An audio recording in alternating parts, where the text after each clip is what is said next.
এখানে পর্দা আছে তো? আছে? একবার শুধু বলুন আছে, যে আপনাকে কি করি তারপরে আমি। একবার শুধু বলুন।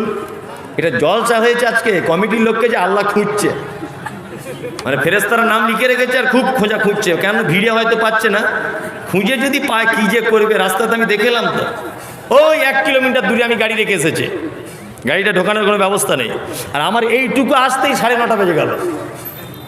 কি আশ্চর্য ব্যাপার, জলসা হচ্ছে এগুলো। কমিটির লোক বললে কষ্ট পাবেন, তবে কষ্ট পাওয়ার ব্যাপার নয়, এগুলো তো আপনারা বয়স্ক মানুষ সব বুঝতে পারছেন, এগুলো একদম ঠিক হয়নি। ছি, মানে বেকার অবস্থা। আমাকে বলছেন সভাপতি সাহেব, মনে হয় যে পর্দার ব্যাপারে একটু বলুন। কি বলবো পর্দার ব্যাপারে? হ্যাঁ, ওইদিকে দুনিয়ার দোকান খুলে রেখে যদি পর্দার ওয়াজ করি, কেউ শুনবে? কেউ শুনবে না। পর্দা ইম্পর্টেন্ট একটি বিষয়, মারাত্মক ইম্পর্টেন্ট বিষয়, যা আমাদের প্রত্যেক মুসলিম নর নারীর জন্য কি ফরজ। যদি বলছেন নরর জন্য, পুরুষদের জন্য পর্দা, হ্যাঁ পুরুষদের জন্য পর্দা। পুরুষ বলে লাল সাহেব নয় তো। ইসলামে কিছু কিছু জিনিস হারাম আছে, নিষিদ্ধ। কেরালায় কাজ করতো, বাড়ি এসেছে, কিছু টাকা হয়েছে, আগে আন্ডার প্যান্ট পরে ঘুরতো, কেউ চিনতো না কোকে। তা বাড়ি এসেছে, দামি একটা সোনার চেন গলা লাগিয়ে একদম বুকের ছাতিটা বার করে এরকম এরকম করে রাস্তায় হাঁটছে, মানে কি চেনু আর কি হুনু, বুঝলেন না? আগে কেউ চিনতো না ওকে, খালি গায়ে ঘুরছে। এই রাস্তায় একটা ভালো মেয়ে দেখলে তোমার মনটা কেমন হয়? কেমন হয়? ঠিক তোমাকেও ভালো চেহারাটা দেখলে একটা মেয়ের অবস্থা তেমন হয়। ওই জন্য পুরুষ মানুষও খালি গায়ে ঘুরতে কে পাবে না। পর্দা আমাদের মেয়েরা করে বর্তমানে, তবে গ্রামের একটা মানুষকে দেখলে পর্দা করে, আর কাউকে দেখে করে না। যদি বলছেন কেমন করে, এই দেখুন আপনাকে একটা গল্প বলি, তাহলে হেসে মরে যাবেন আপনি। একটা নানি তার নাতনিকে, নাতনি বুঝেন তো, তার নাতনিকে নিয়ে পুকুরে জামা কাপড় কাচতে গেছে, পুকুরে। তার নানি বলছে যে আমি পুকুরের ঘাটে তো জামা কাপড় কাচবো, তুই পাড়ে দাঁড়া, লোকজন এলে আমাকে বলবি। তা ভালো, ওর নানি জামা কাপড় কাচ্ছে, গায়ে জামা কাপড় একটু খোলা ঢালাই আছে। তা ওর নাতনি তখন উপর থেকে বলছে, নানি লোক আসছে গো। তার নানি তাড়াতাড়ি কাপড় টাপড় সাপটিয়ে ঘাটের দিকে উঠে লুকিয়ে দেখছে, বলছে এটা তো আমাদের ফটিক মাছওয়ালা রে, তো আমাদের ফটিক ভাই, ভাই মাছ নিয়ে এসছো? বলছে হ্যাঁ। তা ভালো, ওর নানি আবার কাপড় কাচ্ছে, কাপড় কাচতে কাচতে ওর নাতি, লোক আসছে গো নানি।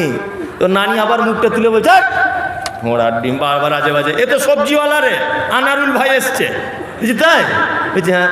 আবার একটু পরে লোক এসছে, নানি উঠে বলছে, থাক এটা তো আমাদের কাপড়ওয়ালা শামীম ভাই। তো নাতনি তখন বলছে, এ অমুক ভাই, ও অমুক ভাই, ও তমুক ভাই, লোকটা লেকে, লোক কাকে বলে? কি বুঝতে পারছেন না? এখন ও দেখছে ভেবে চিনতে যে আর কাউকে কিছু বলার দরকার নেই, ও কাপড় কেচেই যাক। এখন গ্রামের ইমাম সাহেব বেশ আতর টাতর মেখে রাস্তা দিয়ে আসছিল।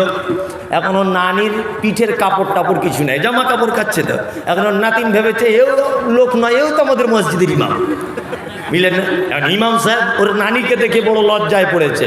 এখন ইমাম সাহেব নিজে থেকেই বলছে, যেই করেছে ওর নানি পুকুরে ঝাঁপ দিয়ে দিয়েছে। ওর নাতিনকে উঠে বলছে, জাহান্নামী মেয়ে কোথাকার, লোকে লোকে বললি না? বলছে নানি ও আমওয়ালা, ও ফেরিওয়ালা, ও কাপড়ওয়ালা, ও মাছওয়ালা, ও আদা রসুনওয়ালা, তাহলে ইমাম সাহেবই শুধু পুরুষ মানুষ গ্রামে, আর কেউ পুরুষ মানুষ নাই? তা আমাদের মেয়েরা কাউকে থেকে পর্দা না করুক। আমি এখন রাস্তা দিয়ে যাই, এমন ঘুমটা দিবে মনে হচ্ছে ফেরেশতা নেমে এসেছে উপর থেকে। কি বলছি বুঝতে পারছেন না? অথচ আমি পার হয়ে যাই, কোনো দাড়িওয়ালা টুপিওয়ালা লোক পার হয়ে যায়, ও চরিত্র দেখবেন শুধু। আশ্চর্য ব্যাপার। মহিলারা যারা আছেন, আল্লাহ নবী সাল্লাল্লাহু আলাইহি ওয়াসাল্লাম বলেছেন 4টে দায়িত্ব নিয়ে নাও, জান্নাত নিয়ে নাও। শুধু জান্নাত নয়, আল্লাহ নবী বলেছেন ফাতাদখুল মিন আইয়াবওয়াবিল জান্নাতে সাতুল, জান্নাতের 8টা দরজার যে কোনো দরজা দিয়ে ঢুকে যাবে, কেউ আটকাবে না। একজন হাজী সাহেব হজ করেছে 5 লাখ টাকা খরচা করে, এই অফার নেই। একজন লোক তাহাজ্জুদের নামাজ পড়ে, এর জন্য এই অফার নেই। একজন লোক মসজিদের টোটাল সম্পত্তি দান করে দিয়েছে, ওর জন্য এই অফার নেই যে জান্নাতের সব দরজা দিয়ে ঢুকতে পাবে। কিন্তু একজন মহিলা যদি 4টে কাজ করে, অবশ্যই আল্লাহ নবী সাল্লাল্লাহু আলাইহি ওয়াসাল্লাম বলেছেন ফাতাদখুল মিন আইয়াবওয়াবিল জান্নাতে সাআতুন, জান্নাতের 8টা দরজা, যে কোনো দরজা দিয়ে ঢুকে যাবে ইনশাআল্লাহুল আজিজ। এখানে যারা বসে আছেন নবীজিকে ভালোবাসি ইনশাআল্লাহ, বাসি। নবীকে কেউ চোখে দেখেছেন? দেখেননি তো? কিয়ামতের মাঠে যেন একটু দেখা হয়, এই ইচ্ছা কারো আছে? কার কার? সবারই ইনশাআল্লাহ, সবারই আছে। তবে এমনিতে তো দেখা হবে না। আপনাদের এলাকার এমএলএর সাথে দেখা করতে গেলে 4 দিন আগে থেকে টিকিট করতে হয়, হয় না? আমি মমতাজুল ইসলাম, আমার সঙ্গে কেউ ফোনে কথা বললে এই জলসা কমিটি বুঝতে পেরেছে, এই জবে দাওয়াত করেছে সেই এই মাঝখানে একদিন আর কথা হয়নি। ওই আমার ড্রাইভারের সঙ্গে কথা হচ্ছে, আমি কথা বলি মানে ঘুমাচ্ছি, কোথাও কি পড়ছি বা একটা জিনিস দেখছি, কে ফোন করছে অত বেশি ধ্যান দিই না। কেউ যে বুঝতে পারছেন না, আমি যে অহংকারী তাও নয়, টাইমের অভাব, সময়ের অভাব। বাড়ি থেকে এটা 400 কিলোমিটার রাস্তা, আমার বাড়ি থেকে এইখানে 400, আপ ডাউন 800 কিলোমিটার, আসতে সময় লেগেছে 9 থেকে 10 ঘন্টা।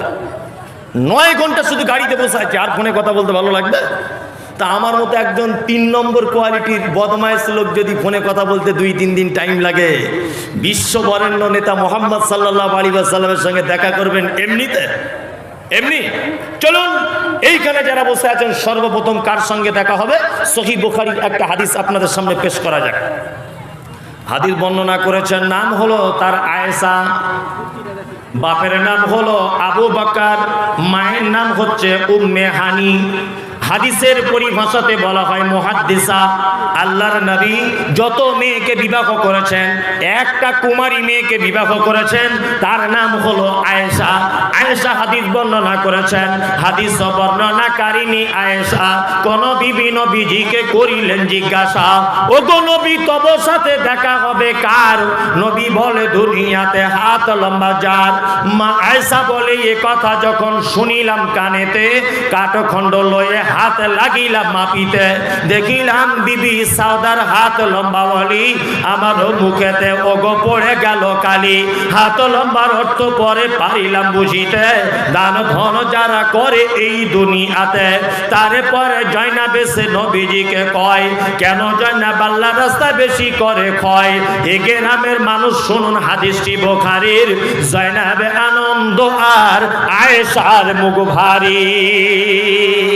আল্লাহ নবীর বিবি আয়েশা আল্লাহ নবীকে জিজ্ঞাসা করছেন, আল্লাহ নবী কিয়ামতের দিনে তো মালদা মুর্শিদাবাদ সব পৃথিবীর মানুষ এক জায়গায় থাকবে, তা আপনার সঙ্গে প্রথমে দেখা হবে কার? আল্লাহ নবী একবারও বললেন না খাদিজার সঙ্গে হবে, একবারও বললেন না হাসান হোসাইনের সাথে হবে, একবারও বললেন না ফাতেমার সাথে হবে। নবী বললেন সর্বপ্রথম দেখা হবে যার হাত লম্বা তার সাথে।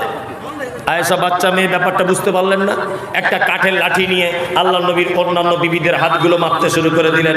তা মাপার পরে দেখলেন আল্লাহ নবীর আর একজন বিবি, তার নাম সাউদা, সাউদার হাতটা লম্বা হয়ে গেল। তা আয়েশা কাঁদতে কাঁদতে দুঃখ কণ্ঠে আল্লাহ নবীকে বলছেন, আল্লাহর নবী তাহলে কি আপনার সাথে আমার আর দেখা হবে না? বিশ্ব নবী বলছেন, আয়েশা ওই রকম হাত লম্বা নয় রে, যারা দানের ব্যাপারে হাত লম্বা করে দেয়। আমি মুহাম্মদ সাল্লাল্লাহু আলাইহি ওয়াসাল্লাম বলছি কিয়ামতের দিনে তার সাথে প্রথম দেখা করব। মসজিদ কার ঘর? আল্লাহর ঘর। নতুন করে হচ্ছে নাকি? নতুন করে মসজিদ হচ্ছে? আচ্ছা, নতুন করে হচ্ছে, ছাদ হয়নি। মাশাআল্লাহ, আদায় হয়ে গেছে তো যা হবার?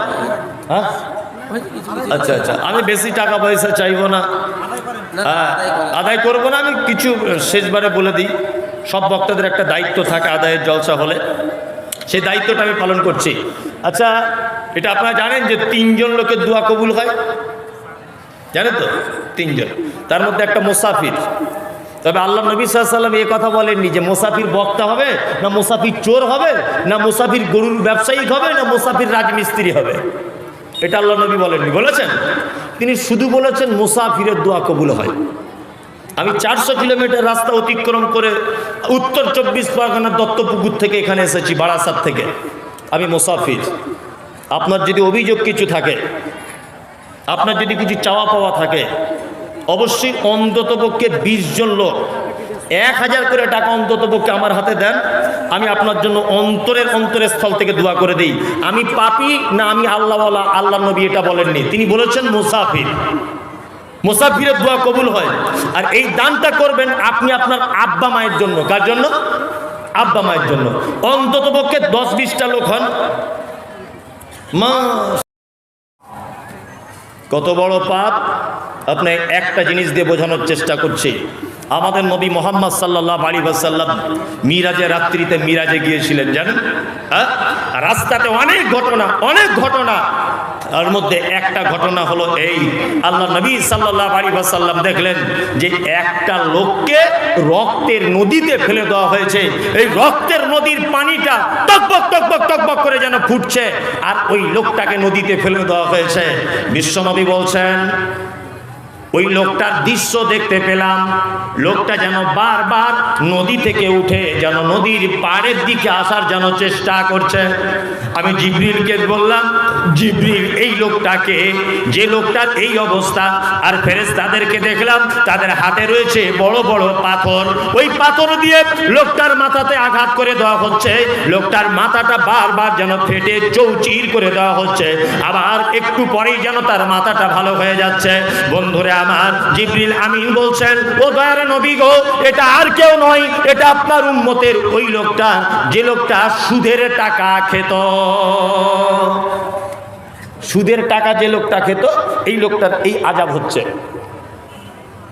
যে আমরা হয়তো ওপেন সুদ খাই না, তবে একটু ভিতর দিক দিয়ে খাই। ধরিয়ে দিব জায়গাটা।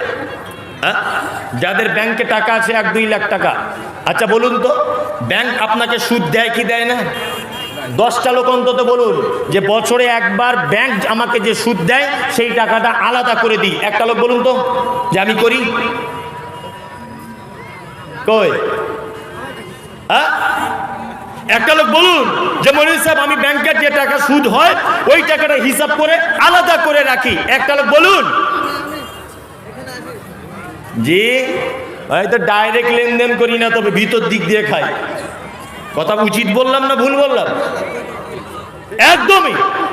অথচ আমি মমতাজুল ইসলাম এবছরে হজ করতে যাব নিয়ত করেছি, 5 লাখ টাকা খরচা হবে, 5 লাখ টাকা ব্যাংকে রেখে দিয়েছি। আমাকে কি ব্যাংক লোন সুদ দিবে না? তাহলে আমাকে সেই সুদের টাকাটা বার করতে হবে কি হবে না? বার করে দিতে হবে। বার আমরা করি না। আল্লাহ নবী সাল্লাল্লাহু আলাইহি ওয়াসাল্লাম বলেছেন, কোন মানুষ যদি 1 দিরহাম পরিমাণ যদি সুদ খায়, সব থেকে নিম্ন পর্যায়ের পাপ তার মায়ের সঙ্গে ব্যভিচার করলে যে পাপ হয় ওই পাপ হয়। এত জঘন্য একটা পাপ, আশ্চর্য ব্যাপার। আল্লাহ নবী সাল্লাল্লাহু আলাইহি ওয়াসাল্লাম বলছেন, আর একটু আগিয়ে গেলাম জিবরিলকে নিয়ে, আর একটু আগিয়ে যাবার পরে দেখলাম একটা লোক দাঁড়িয়ে আছে, তার হাতের নখগুলো যেন তামা দিয়ে তৈরি করা। কি দিয়ে? তামা দিয়ে, বড় বড় নখ। সেই লোকটাকে দেখলাম নিজের শরীরের গোস্তটা নিজে ছাড়িয়ে ফেলছে, নিজের মুখের গোস্তটা নিজে ছাড়িয়ে ফেলছে। এই লোকটাকে আমি দেখতে পেলাম। আল্লাহর নবী জিবরিলকে ডেকে বলছে, জিবরিল মা হাজার রাজুল, জিবরিল বলো তো দেখি এই লোকটিকে যে নিজের নখ দিয়ে নিজের মুখের চামড়াটা, নিজের বুকের চামড়াটা এইভাবে ছাড়িয়ে ফেলছে, এই লোকটাকে। তখন জিবরিল বলছেন, ও দয়ার নবী গো, এই লোকটা আর কেউ নয়, এটা আপনার উম্মতের ওই লোক, যে লোকটা এর কথা ওকে বলে বেড়াতো, ওর কথা একে সে লাগিয়ে দিত। এর নাম হচ্ছে চগলখোর, এর নাম হচ্ছে গীবতকারী, এর নাম হচ্ছে পরনিন্দাকারী। এই লোকটাকে কিয়ামত পর্যন্ত এই সাজা দেওয়াই হতে থাকবে, এর সাজা বাড়ানো হবে না, এর সাজাকে লঘু করাও হবে না। সারাদিন তো চায়ের দোকানে বসে এখানে শুধু লোকের কথা বলা করেন না? আমার আপনার সবারই এটা চরিত্র। কি বলছি বুঝতে পারছেন না? চরিত্র। এই দেখুন, আপনাকে একটা কথা বলি, যারা ওর কথা মানুষকে বলে বলে বেড়ায়, ডাইরেক্ট আল্লাহ বলছে না, তবে আল্লাহ একটু ঘুরিয়ে দিয়ে বলছে এরা জান্নাতে ঢুকতে পাবে না। এরা কি জান্নাতে ঢুকতে পাবে না? যদি বলছেন কেমন করে, আল্লাহর কোরআন বলছেন জান্নাতের ভিতরে রয়েছে অনেক নিয়ামত, ওয়া ইনাবা ওয়া কাসবা ওয়া যাইতুনা ওয়া নাখলা ওয়া হাদাইকা ওয়া গুলবা ওয়া ফাকিহাতান ওয়া আব্বা। আল্লাহ বলছে জান্নাতের ভিতরে তুমি যদি আপেল চাও, আপেল এমনিতেই চলে আসবে। তুমি যদি বেদানা চাও, বেদানা এমনিতেই চলে আসবে। তুমি যদি কলা চাও, কলাটা এমনিতেই চলে আসবে। তুমি যদি আনারস খেতে চাও, আনারসটা এমনিতেই চলে আসবে। তুমি যদি কাঁঠাল খেতে চাও ওটা এমনিতেই চলে আসবে। এই সবগুলো হলো জান্নাতে আমার নিয়ামত। আমার নিয়ামতের ভিতরে আর একটা বড় নিয়ামত আমি আল্লাহ বলে দিলাম, লা তাসমাউ ফিহা লাগিয়া। জান্নাতের ভিতরে সব কিছু পাবে, কিন্তু জান্নাতের ভিতরে লা তাসমাউ ফিহা লাগিয়া, কোনো আজে বাজে কথা, কোন রকমের গান বাজনা, কোন রকমের বেহুদা শব্দ জান্নাতের ভিতরে পাবে না। মাতাল, তুমি মদ পান করেছো, তওবা করে নাও, তোমার তওবার দরজা খোলা রয়েছে, জান্নাত চলে যাবে। তুমি জেনা করেছো, তওবা করে নাও, তোমাকে ক্ষমা করে দেওয়া হবে। তুমি মদ পান করেছো, ক্ষমা করে দেওয়া হবে। ব্যভিচার করেছো, ক্ষমা করা হবে। হারাম খেয়েছো, ক্ষমা করা হবে। সব লোক ক্ষমা পেয়ে জান্নাতে চলে যাবে, কিন্তু আল্লাহ বলছে লা তাসমাউ ফিহা লাগিয়া। জান্নাতের ভিতরে কোন রকমের বেহুদা কথা, কোন রকমের আজে বাজে কথা, কোন রকমের পরনিন্দা, কোন রকমের পরচর্চা, এইটা থাকবে না। তার মানে বোঝা গেল আল্লাহ জান্নাতের মতো একটা জায়গাকে, এর মতো একজন বদমাইশ লোককে দিয়ে তার ভিতরের এত সুন্দর পরিবেশটাকে আল্লাহ নষ্ট করতে চাইছে না। আল্লাহ একে দিয়ে জান্নাতের পরিবেশ নষ্ট করতে চাইছে না। 11:30 পর্যন্ত আমার টাইম। এটা মসজিদের আদায়ের জলসা। কি বলছি বুঝতে পারছেন? আমি কোরআনের আয়াত একটা একটা করে যদি সূরাটার বলতে লাগি তাহলে এখন অনেক কিছু বলা যাবে, কিন্তু বলা সম্ভব নয়। 11:30 তো হয়ে গেল, 10 মিনিট আছে। যদি এটা আদায়ের জলসা, এই মমতাজুল ইসলাম আমার তরফ থেকে কিছু আমি চেষ্টা করব যে মসজিদে যাতে কিছু হয়। আচ্ছা, একজন মানুষ উঠবেন না। আপনি উঠে যাওয়া মানে আমি ভাববো যে আপনি একটা মসজিদের ইট ভেঙে দিয়ে চলে গেলেন। কেন বলছি? আপনাকে দেখে আর একজন চলে যাবে। আমার আগে যে বক্তা বক্তব্য রাখছিলেন, আচ্ছা বলুন তো, এই বক্তা কি পয়সা দেননি বলে লাঠি নিয়ে মেরেছে আপনাদেরকে? দেননি। আসসালামু আলাইকুম। কেউ যদি খাবার খেতে চান, ডেলিগেট খোলা আছে এবং মাংস ভাত আছে, আপনারা খেয়ে আসতে পারেন।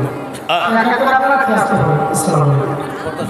জি, হ্যাঁ, পর্দা, হ্যাঁ, মেয়েদের পর্দার ব্যাপারে ওইটাই তো বলবো লাস্টে বলে দিচ্ছি। আচ্ছা ভাই, আপনারা যারা আমরা এখানে বসে আছি, নারী পুরুষ সবাই, আমি দুটো আমল বলে দেবো জান্নাতে যাবার আমল। এটা বক্তব্যের বাইরে ধরে নেন। আচ্ছা, ইনশাল্লাহ আমরা করতে রাজি? বলুন ইনশাল্লাহ। জান্নাতে যেতে রাজি আছেন কি না? ইনশাল্লাহ। মায়েদের ব্যাপারে 4টে বলবো, আর আপনাদের ব্যাপারে একটা বলবো, একটা কথা জান্নাতে যাবার। প্রথম মায়েদেরটা বলে দিই। মায়েরা যারা আছেন, আপনারা যদি জান্নাতে যদি যেতে চান, এই 4টা হাদিস মেনে বাড়ি চলে যান, ইনশাআল্লাহ আজ জান্নাত হয়ে যাবে। এক, বিশ্বনবী বললেন, আল মারাতু ইজা সাল্লাত খামসাহা ওয়া সামাত শাহরাহা ওয়া আতাআত বালাহা ওয়া আহসানাত ফারাজাহা ফাতাদখুল মিন আইয়াবিল জান্নাতে সাআতুন। বিশ্বনবী বলেছেন, একজন নারী যদি 4টে কাজ যদি করে, ভাইরা আমার, বোনেরা আমার, ভাইরা যারা আছেন বাড়িতে গিয়ে এই কথাটা পৌঁছে দিবেন আপনার স্ত্রীকে, আপনার বেটিকে। নবীজি বলেছেন 4টে কাজ করতে হবে। কটা কাজ? 4টে। এক, আল মারাতু ইজা সাল্লাত খামসাহা, 5 ওয়াক্ত নামাজ পড়বে। কতদিন পড়বে না? মায়েরা 1 মাসে কেউ নামাজ পড়বে 27 দিন, কেউ পড়বে 25 দিন, কেউ পড়বে 23 দিন। বাকি দিন ওর ছুটি, কাজা করা লাগবে না, রোজা হলে কাজা করে দিবে।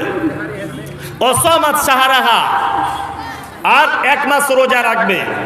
ওয়াতাত বালাহা, 3, মায়েরা বিশেষ করে স্বামীর সেবা করবেন।